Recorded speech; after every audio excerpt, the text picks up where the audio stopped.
Hey everyone, just some feedback regarding the blue light mafia ban that we are fighting for.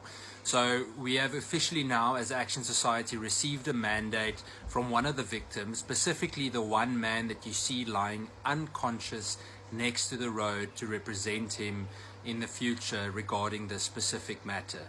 In short, what happened to him? While he was driving on the highway, he was the driver, obviously front right-hand seat. And while he was driving, this black SUV pulled up next to him, another one in front of him. They gun pointed him and started pushing him off the road. He thought he was being hijacked. They brought them to a stop, and then they tried to get him out of the vehicle. With one of the rifles, they tried to smash the front right window.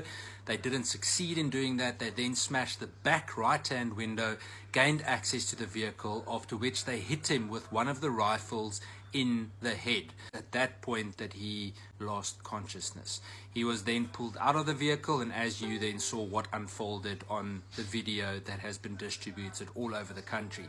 What Action Society has done so far, this morning we submitted a formal complaint to IPID, demanding them to make sure that a case of assault with the intent to commit grievous bodily harm, so assault GBH, is opened, a case of intimidation and pointing a firearm. We actually think that a case of attempted murder can be justified, but nevertheless, that's where we've started. They have acknowledged receipt of this. On top of that, Action Society has launched a petition to ask the public to support us in banning the blue light mafia. So please go and sign the petition for us to pressure government in really changing something. We cannot keep quiet about this. We need to keep moving.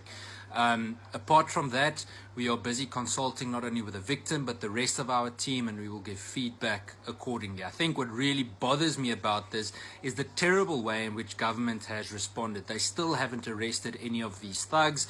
They have given or served them with notices of possible suspension, and they have got 7 days to respond. If it was you and I, we would have been arrested already because we supposedly contravened something. Why do they get more opportunities or rights than everyone else in the country? How often do you call a police station, you're told they don't have a vehicle, they don't have human resources or anything else?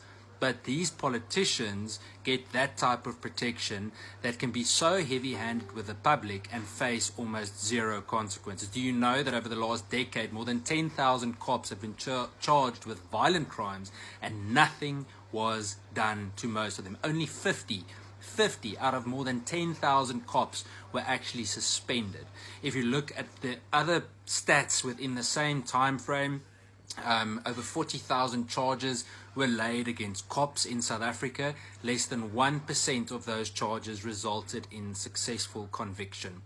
We've got a serious cause for concern with regards to discipline in SAPS, and if we don't fight these types of things, nothing can change on ground level. Thank you for your support. Please sign the petition on Action Society's website, actionsociety.co.za, and let's fight to make sure that we ban the blue light mafia.